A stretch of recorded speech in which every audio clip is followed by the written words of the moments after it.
The Friends of Thacher Park are working with the state to reimagine the Emma Treadwell Thacher Nature Center so the kids will be able to crawl into a giant honeycomb to learn about meadows, or enter a tree to learn about forests, or dig for fossils to learn about the Devonian Sea.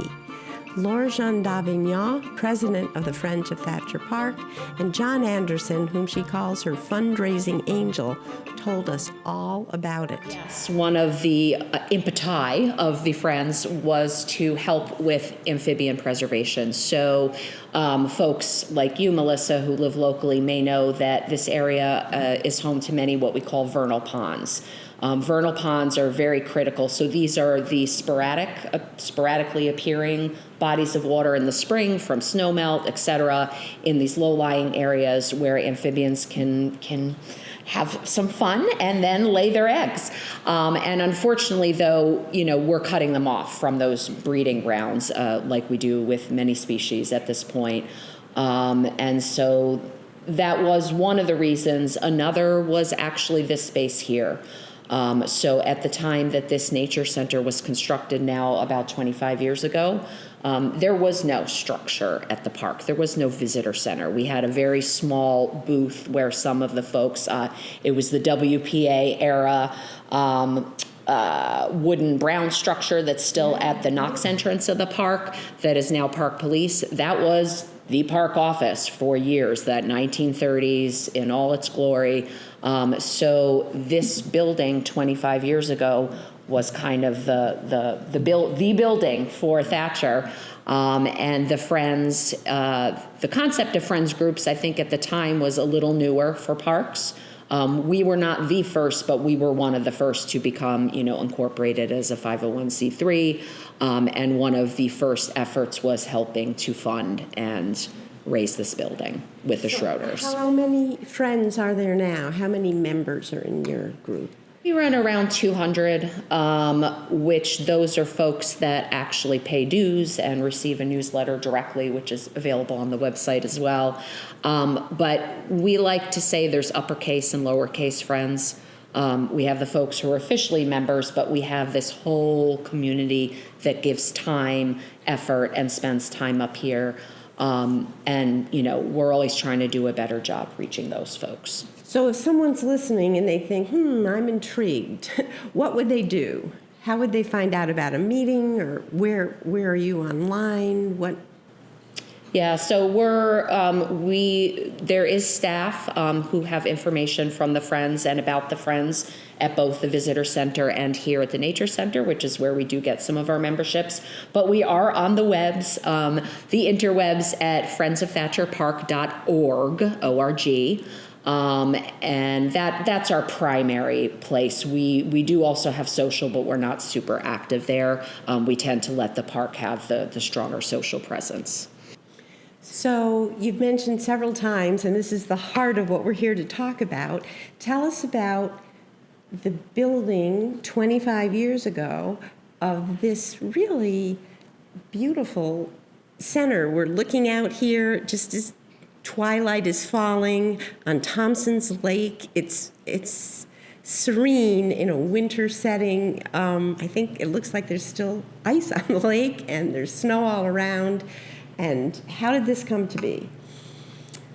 Well, the Schroeder family is really responsible for the initiation, creation of this nature center.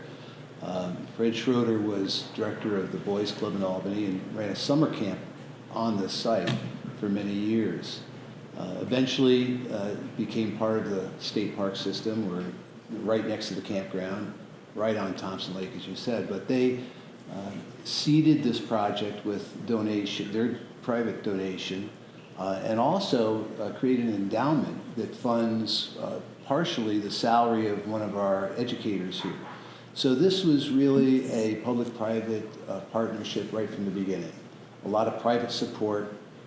When the opening occurred 25 years ago, the governor was here for the ribbon cutting. It was George Pataki at the time. Actually, two governors were here. Oh. Carrie came too. Okay. A Republican and a Democrat. Yeah. We covered it, and it was quite a nice moment. So the legacy continues. The state has been wonderful in supporting this facility through staff and whatnot. The Friends help out with projects. I like to say, really focus on the margins of excellence in doing things for the park. I got involved. One time I went to a board meeting, and Rebecca Schneider, relatively new director of the Nature Center at the time, very impressive young woman who is very, very well educated in the area of environmental education, presented a new vision for the Nature Center. And the new vision really caught my eye because I have grandchildren now, and I take them to children's museums and science centers from Rochester, Syracuse, Massachusetts. Just went to one in Holyoke a couple of weeks ago. And I noticed that as young children, they focus on things that are much more interactive. And when you capture the young mind at an early age, you instill, maybe subconsciously, an interest in nature. And I think that was the message that Rebecca was sharing with the Friends group that night in terms of her vision of how she wanted to transform, we call it reimagining the Nature Center, to really focus on younger children, getting them engaged in nature early on, but also maintaining, for example, the facility we're sitting in tonight is a laboratory that focuses on older students who will do actual science projects here when they come in with their school groups. So I was very impressed. And after the meeting, I went up to Rebecca. I said, how are you going to pay for this? And she goes, well, we don't know. So I volunteered my time. I had some experience in fundraising. And we've been at it for about a year and a half now. And we actually really passed our initial goal for private fundraising, and State Parks is committed to proceed with the project. So we're in the second phase of project design. So what was the initial goal? $100,000. And do you have a further goal? What's the... I don't know. Laura Jean keeps telling me we got to raise more money. So I think with cash and pledges, we're up to about $140,000 now. And you have both described this from the beginning as a public-private partnership. So how much is the state willing to support? What is the overall goal in terms of costs to do the reimagining? The rough estimate initially was around $300,000. And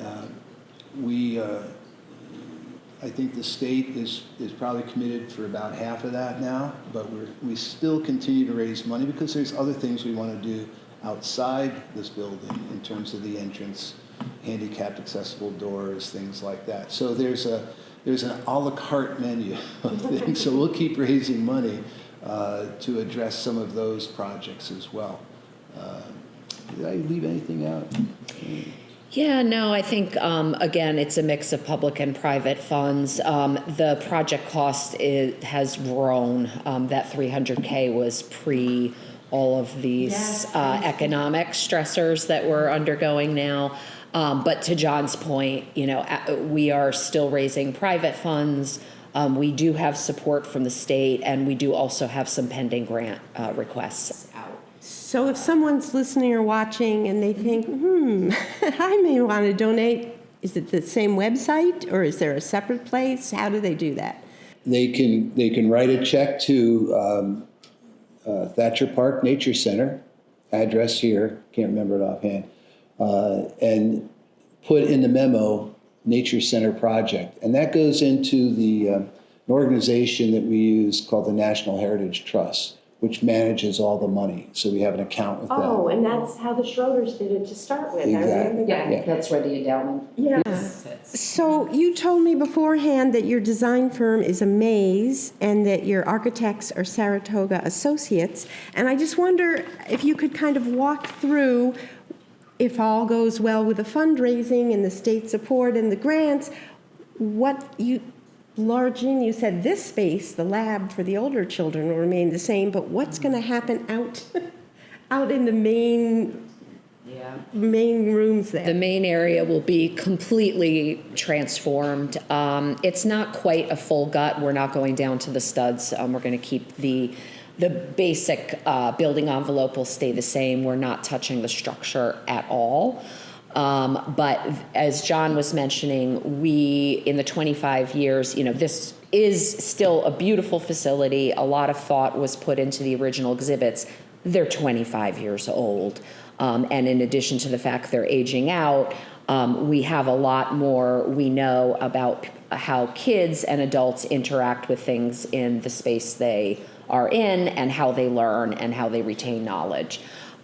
So when you walk in, you're basically going to be immersed in a number of the kind of micro ecosystems that we have up here. I mentioned the pond ecosystem, certainly, the woods and trees. The meadow, these amazing birds and open meadows that we have from the farming and agricultural history of the escarpment.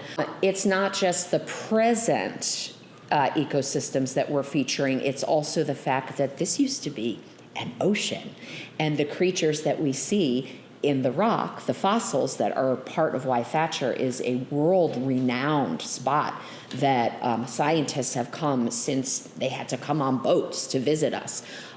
Those are a result of us being immersed under the Devonian and all the and recognized by the federal government as a natural landmark. Yes, that's a very recent designation and such a shining star. Yeah, I just looked at the current programs, and they have, whoever comes up with the names does a really good job.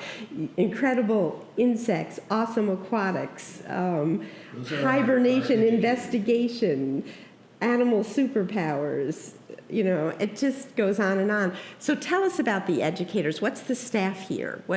Who does that consist of? So we have a director, Rebecca Schneider. Audrey is an educator, and I can't remember. Peter. Is also one of our educators. And Shay is our volunteer coordinator. I think you met Shay coming in the door. That's the staff that's generally here. And then we also have wonderful staff down at the park. Carly Kiernan is our wonderful parks director, just a breath of fresh air. And she has a number of staff members down there who serve both operational as well as outreach and educational functions. And the staff will go down to the visitor center if there are events there. So it's an integrated approach to managing the campground, the nature center, and the rest of the park. Yeah, so many people are familiar with the major portion of the park, and it's good, I think, to highlight this. You mentioned, Laura Jean, that originally this was the only visitor center, and so now coordinating, that's interesting that you do that so seamlessly. But are there largely school groups that come here, or individuals, or how does that work? People can schedule a visit? Oh yeah, well, they can walk in. Okay. So, for example, if you're here in the summer, a lot of the campers, because you're only 100 feet from the campground through a trail, and you'll see a lot of campers come in with their children, especially if it's raining, looking for something to do. Yeah, sure. But primarily, I'd say maybe 2/3 of the visitors are through school groups, elementary school through high school. And we depend on wonderful programs for transportation. We are on that program where people can take a bus from downtown, nature bus up to the park. But anybody can walk in at any time, even if there are programs going on here. And there are always programs going on. You seem preparing for one now tonight. Yeah. So tell me a little about the nature bus, because I know in something I read looking up about this, one of the goals with the reimagining is to make it more accessible, not just handicapped accessible, but to a more diverse population. You mentioned you grew up kind of in a city setting, and you loved it when you came up here. So. And now I'm back in the city, so I know how it can be difficult to get out. So the Friends participate in two ways in bringing folks of all stripes up to the park, not only urban folks, but there's folks living out here in the rural areas that had never heard of Thacher Park and had an opportunity. So we, in the past, there's, as John mentioned, there is a state program that helps with this now as well, but the Friends have been instrumental in busing groups of school kids up here for those school trips. So in addition to the serendipitous visits, we do have scheduled school visits very frequently, heavier schedule every year. And greater need for support with the transportation out here. That is not something that's included in school budgets these days. The second way is the nature bus. We are still the furthest stop.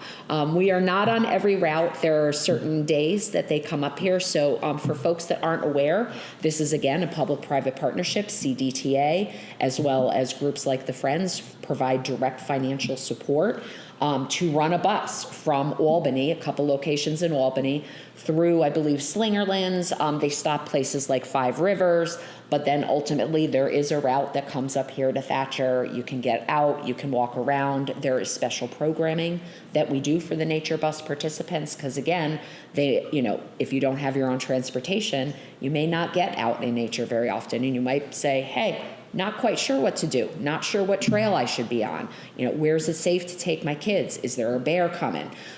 So there, it's been a magnificent opportunity and something we would love to continue to support as long as CDTA is willing. Yeah, that's great. And also handicapped accessibility too, in terms of the exhibits, making sure that we can get students of all abilities and children of all abilities to really experience what we're trying to do here and bring nature here. I tell the story, one of our first major donors that I approached, I asked him, I said, why do you support the park? And he said, when I was 5 years old, I found a fossil in the park. He goes, and ever since then, I've had this strong relationship and continue and supports us financially.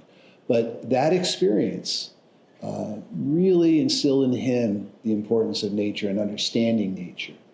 And what we're trying to do with this renovation, reimagining the Nature Center, is to really concentrate those kind of experiences right here so that we can capture thousands of students' potential interest in nature. And whether they participate in nature, but at least be aware of the importance of what goes on around us in terms of providing a safe environment for our future generations. Well, as you mentioned, handicap accessibility, there are trails right around the center. Are any of them something that you can use a wheelchair on? Not yet. Not yet? Is that one of the goals? One of the a la carte menus is trying to work outside the building as well. Yeah, sure. And you're right about this 5-year-old that found the fossil. A single experience like that can shape a child. And Laura Jeanne, just from what I looked up about your work, you're very much involved in environmental transition, I guess you'd call it. Tell us a little about your professional work. Yeah, it does absolutely overlap, and I'm certainly not the only one on the Friends board and the Friends membership that's the case for. We have a lot of scientists and other people that are very passionate about the park because they recognize just the really unique resources we have up here. So my day job is clean energy. The reason I do that work, which is becoming more difficult every day, is because I care, again, about the future that we're leaving for my nieces and nephews and for all our kids and grandkids.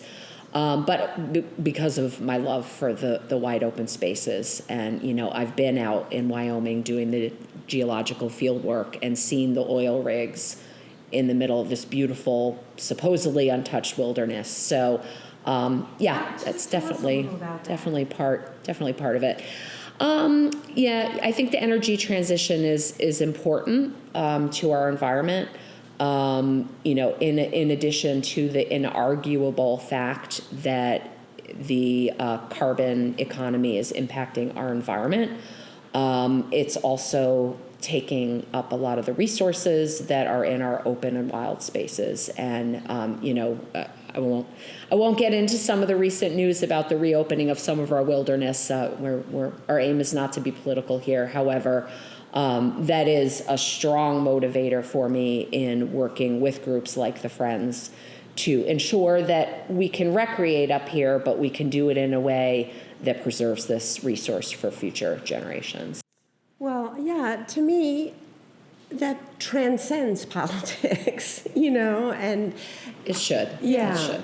Yeah. so, John, you mentioned something called the margins of excellence. And that Yeah, intrigued so me. that's a fundraising term. Okay, well, just tell us a little about that. So it's a term where if you have a state-supported agency, I worked in public higher education most of my career, and the state, whichever state you're in, provides a certain baseline of support.